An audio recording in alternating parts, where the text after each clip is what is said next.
जय हिंद दोस्तों।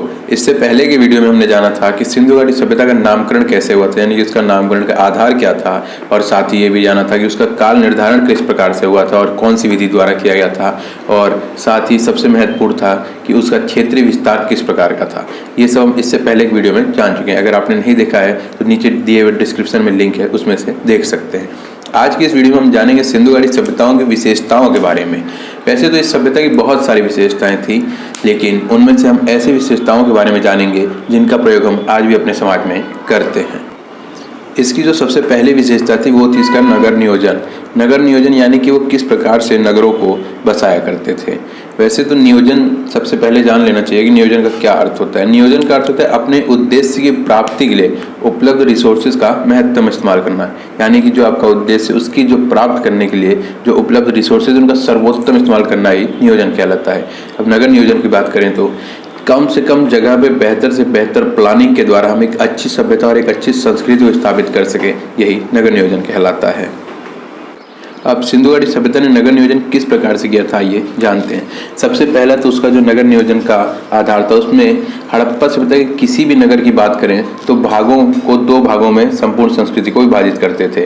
पूर्वी भाग जहाँ पे सामान्य लोग निवास करते थे और वहीं पश्चिमी भाग रहता था जहाँ पे विशिष्ट यानी विशेष प्रकार के लोग निवास करते थे। हाँ, लेकिन इसमें कुछ एग्जेम्पशंस हैं, जैसे धौलावीरा में त्रिस्तरीय विभाजन हुआ करता था, और साथ ही लोथल जो कि गुजरात में है, बनावली जो हरियाणा में है, वहाँ पे किसी भी प्रकार का विभाजन देखने को नहीं मिलता था। दूसरा जो इनका विशेषता थी नगर नियोजन की वो था इनका जो फर्श थे वो सादे थे, यानी कि जहाँ पे ये लोग निवास करते थे वहाँ का जो फर्श यानी कि जो ग्राउंड एरिया था वो हमेशा प्लेन होता था। इसमें भी एक्सेप्शन है, जैसे कालीबंगा जो कि राजस्थान में है वहाँ पे अलंकृत फर्श मिलता है। अलंकृत फर्श क्या होता है? जिस फर्श पर पेंटिंग यानी चित्रकला का प्रयोग किया गया हो। तीसरी की बात करें तो इनके जो दरवाजे थे वो किनारे पर हुआ करते थे और दरवाजे जो है खुलते अक्सर गलियों में थे, लेकिन लोथल में जो कि गुजरात में पड़ता है वहाँ पे जो दरवाजे थे वो गलियों की तरफ न खुलकर मेन रोड की तरफ खुलते थे, और साथ ही ये खिड़कियों का उपयोग भी अपने सभी घरों में करते थे। भारत में गौतित्य कला के आधार पर खिड़कियों का प्रयोग होता है जो कि सिंधु घाटी सभ्यता से ही आता है। ये अपने हर घर में जो सीढ़ियाँ बनाते थे उसे अंदर बनाते थे, और इनकी जो सबसे बड़ी विशेषता थी वो सामान्यतः घर जो है 2 मंजिला होते थे और 2 कमरे के होते थे, लेकिन मोहनजोदड़ो और हड़प्पा में 6 कमरों के मकान होते हैं। अर्थात इसका अर्थ होता है कि वहाँ पे अक्सर बड़े लोग निवास करते होंगे। हाँ, यहाँ पे एक चीज़ ध्यान दीजिएगा कि कई बार इस प्रकार का स्टेटमेंट भी आता है कि हड़प्पा सभ्यता में 2 मंजिला मकान 2 कमरों के होते थे, लेकिन ये गलत है, क्योंकि हड़प्पा सभ्यता में 2 मंजिला मकान मुख्यतः 2 कमरों के होते थे। हर जगह नहीं होते थे, लेकिन कुछ जगह पे जो अधिकांश भाग है वहाँ पे 2 कमरों के ही होते थे। इनकी जो 5वीं विशेषता है कि ये घरों में स्तंभों यानी कि जो पिलर होते हैं उनका प्रयोग नहीं करते थे, लेकिन एग्जाम्पल्स मोहनजोदड़ो में के घरों में स्तंभों का प्रयोग हुआ करता था। मोहनजोदड़ो एक व्यापारिक शहर हुआ करता था, वहाँ पे एशिया के साथ साथ यूरोपीय कंट्री के लोग भी वहाँ व्यापार करने आते थे। जो मोहनजोदड़ो वहाँ पे बाहरी सभ्यता का प्रभाव अधिक रहता था, बाहरी लोग वहाँ पे निवास करते थे। 6वीं विशेषता, यहाँ पे घरों के निर्माण के लिए एल आकार की ईंटों का प्रयोग होता था। ईंट जो भी थी वो कच्ची और पक्की दोनों प्रकार की ईंटों का प्रयोग होता था, यानी कि कच्ची भी ईंट रहती थी और पक्की भी रहती थी। अब जानते हैं कि ये एल आकार की जो ईंटें इनकी क्या विशेषताएं होती थी। सबसे पहले तो इनमें कम मसालों का प्रयोग होता था, साथ ही घर बहुत ही इससे मजबूत बनते थे। पर्सिडोन और प्रभूषण के अनुसार जो सभ्यता एल आकार की ईंटों का प्रयोग करती थी वो बहुत ही उन्नत और विकसित सभ्यता थी, और इस सभ्यता ने एल आकार की ईंटों का प्रयोग मोहनजोदड़ो में, हड़प्पा में, लोथल में, कालीबंगा में, बनावली में और चानुदड़ो में लगभग अधिकतर जगहों पे किया था। इससे ये पता चलता है कि ये सभ्यता बहुत ही विकसित और उन्नत रही होगी। वैसे तो ये एल आकार की ईंटों का प्रयोग करते थे, लेकिन वो ईंटों को किस प्रकार से जोड़ते थे ये भी महत्वपूर्ण था। ये हमेशा ईंटों को इंग्लिश बॉन्ड विधि के द्वारा ही जोड़ा करते थे। आप इमेज में देख सकते हैं कि इसमें पहला स्टेप यानी पहला थर और दूसरा थर किस प्रकार से जोड़ा जाता है, और ये नॉर्मल मेथड से किस प्रकार से इंग्लिश बॉन्ड विधि अलग है। वैसे इस इंग्लिश बॉन्ड मेथड का प्रयोग करने का फ़ायदा क्या था, क्योंकि इससे जो घर थे वो बहुत ही मजबूत बनते थे, टिकाऊ बनते थे, और साथ ही अच्छी फिनिशिंग आती थी, अच्छी नक्काशी भी बनती थी, जिसके बाद की प्लास्टर करने की आवश्यकता नहीं पड़ती थी। आठवीं जो विशेषता थी, ये जो घरों की छत होती वो बिल्कुल सपाट और प्लेन बनाते थे, यानी ऊपर नीचे उसमें नहीं रहता था, एकदम प्लेन रहती थी। और साथ ही इस सभ्यता की जो सबसे बड़ी विशेषता थी कि जब भी नगर नियोजन करते थे तो उसमें जो रोड बनाते थे वो परपेंडिकुलर यानी कि लंबवत बनाते थे। अब परपेंडिकुलर रोड और नॉर्मल रोड में जो अंतर है वो आप इमेज में देख सकते हैं। अब इस सभ्यता का परपेंडिकुलर रोड बनाने के पीछे का उद्देश्य क्या था? सबसे पहले तो अगर परपेंडिकुलर रोड बनेगी तो उससे घरों में दोनों तरफ से हवा आती थी, साथ ही दोनों तरफ से सूर्य की किरणें भी आती थी, और ऐसे मकानों में, घरों में घुटन बिल्कुल नहीं होती थी। उसमें लोग स्वस्थ रहते थे, और स्वस्थ होंगे तो अच्छी बातें सोचेंगे, नवाचार होगा और उन्नत सभ्यता बनेगी। और इन सब से जो फ़ायदा होगा कि जो प्रशासनिक संगठन है उन्हें स्वास्थ्य पर खर्च करने की आवश्यकता नहीं पड़ेगी। आज इसका उदाहरण देखें तो वर्तमान समय में सरकार भी स्मार्ट सिटी में इन्हीं प्रकार की रोडों का निर्माण कर रही है, जो कि सिंधु घाटी सभ्यता से ही लिया गया है। भले ही एक बार बजट ज़्यादा लगे, लेकिन हेल्थ पर लंबे समय तक बजट कम खर्च होंगे। स्मार्ट सिटी में हड़प्पा सभ्यता की टाउन प्लानिंग चंडीगढ़ को ही आधार बनाया गया है। आइए अब बढ़ते हैं सिंधु घाटी सभ्यता की जो दूसरी विशेषता थी उसकी तरफ, यानी कि उसका जो समाज था वो किस प्रकार का था। समाज से पहले हम ये जान लेते हैं कि जो हड़प्पा सभ्यता थी वो एक आद्य ऐतिहासिक सभ्यता थी। आद्य ऐतिहासिक क्यों कहा जाता है? क्योंकि इसमें पुरातत्व और साहित्य दोनों हैं, लेकिन साहित्य को पढ़ा नहीं जा सका है, इसीलिए इसे आद्य ऐतिहासिक कहा जाता है। जिस भी दिन इसकी लिपि को पढ़ लिया गया, हो सकता है उस दिन हड़प्पा सभ्यता के बारे में हमारे विचार बदल जाएं। अब इसके समाज के बारे में जानते हैं कि ये किस प्रकार का समाज था, इसमें क्या होता था। आइए अब हड़प्पा कालीन समाज के बारे में जानते हैं। सबसे पहले तो जो हड़प्पा समाज था वो पितृ प्रधान था।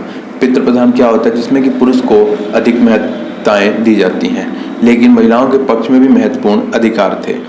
लेकिन इससे ये नहीं कहा जा सकता कि ये मातृ प्रधान समाज था, ये हमेशा पितृ प्रधान समाज ही था। हड़प्पा समाज में कैसे पता चलता है कि महिलाओं को विशेष अधिकार थे? आइए जानते हैं। यहाँ पे जो मिट्टी की मूर्तियाँ मिलती थी, अधिकतर मूर्तियाँ मातृ देवी की ही होती थी। हड़प्पा समाज आभूषण प्रेमी था, और साथ ही मनोरंजन के लिए तमाम साधन थे, जैसे इंडोर और आउटडोर दोनों थे। इसके उदाहरण धौलावीरस स्टेडियम के प्रमाण मिले हैं। बहुत जगहों से चेस बोर्ड की आकृति की संरचना प्राप्त हुई है। संभवतः डाइस भी खेलते होंगे और चेस भी खेलते होंगे। अब आइए बढ़ते हैं इसकी तीसरी विशेषता की तरफ, जो है धर्म एवं दर्शन। ये लोग मूर्ति पूजा करते थे। मोहनजोदड़ो से मूर्ति के प्रमाण मिले हैं। मार्शल के अनुसार ये आद्य शिव की मूर्ति थी, और ये लोग आद्य शिव की ही अधिकतर पूजा करते थे। देवी देवताओं की संकल्पना करते थे, मातृ देवी की उपासना करते थे, और आद्य शिव की भी संकल्पना करते थे। कालीबंगा से अग्निकुंड का प्रमाण मिला है, जो बताता है कि ये लोग काफ़ी ही पूजा करने में एक्टिव थे। बलि देने के लिए वाले युग का प्रमाण मिला है, और साथ ही पुनर्जन्म की संकल्पना भी। इसमें एक सबसे महत्वपूर्ण पॉइंट को ध्यान दीजिएगा कि हड़प्पा सभ्यता के किसी भी एक भी जगह से ना ही मंदिर के प्रमाण मिले हैं, और ना ही पुरोहित के, और ना ही यज्ञ के। आइए अब जानते हैं कि धर्म क्या होता है। धर्म जो है वो धृ धातु से निकला है, जिसका अर्थ है धारण करना। क्या धारण करना? अच्छे मूल्यों को धारण करना। धर्म एक सार्वभौमिक मूल्य है, जिसके अंतर्गत हम अच्छे मूल्यों को धारण करते हैं। अगर इसकी टेक्निकल परिभाषा की बात करें तो धर्म एक समुच्चय सेट है, जिसमें विचार, विश्वास और अनुष्ठान तीनों पाए जाते हैं, लेकिन इसी क्रम में पाए जाएंगे। इसमें जो टेक्निकल परिभाषा में जो आकृति बनी है वो दर्शाती है कि पहले विचार और उन पर विश्वास होंगे तभी अनुष्ठानिक होगा व्यक्ति। अगर विचार और विश्वास ही नहीं है तो अनुष्ठानिक व्यक्ति नहीं हो सकता है। वैसे इस सभ्यता में लोग शिव जी की पूजा कुछ लोग आकृति और व्यक्तित्व के रूप में करते थे, तो कुछ लोग प्रतीक के रूप में करते थे। आइए जानते हैं धर्मनिरपेक्ष क्या होता है। वैसे तो भारतीय संविधान में धर्मनिरपेक्ष शब्द को हटाकर पंथ निरपेक्ष शब्द को जोड़ा गया है संशोधन करके। तो आइए जानते हैं पंथ निरपेक्ष क्या होता है। जैसे कोई व्यक्ति पूजा करने गया तो पहले फूल चढ़ाया फिर जल, और कोई पहले जल चढ़ाया फिर फूल चढ़ाया, यही होता है पंथ निरपेक्ष। आइए अब जानते हैं दर्शन के बारे में। दर्शन जो है वो दृश धातु से निकला है, जिसका अर्थ होता है देखना, अर्थात सम्यक दृष्टि ही दर्शन कहलाती है। सम्यक दृष्टि से क्या तात्पर्य है? यानी कि जो सत्य ज्ञान की प्राप्ति करना। ये कैसे एक सत्य ज्ञान की प्राप्ति होगी? पूर्वग्रहित रहकर, तर्क के द्वारा, विवेक का इस्तेमाल करके, और साथ ही सत्य की कसौटी पर खड़ा होकर भी सम्यक दृष्टि का दर्शन होता है, यानी कि सत्य ज्ञान की प्राप्ति होती है। अर्थात जहाँ कोई भी व्यक्ति किसी भी चीज़ को प्राप्त करता है वही दर्शन कहलाता है। उदाहरण के तौर पे जैसे गांधी का दर्शन, गांधी ने सत्य ज्ञान की प्राप्ति के लिए जिस विधि का प्रयोग किया वही गांधी का दर्शन कहलाता है। विधि क्या थी? सत्य, अहिंसा, अस्तेय, अपरिग्रह।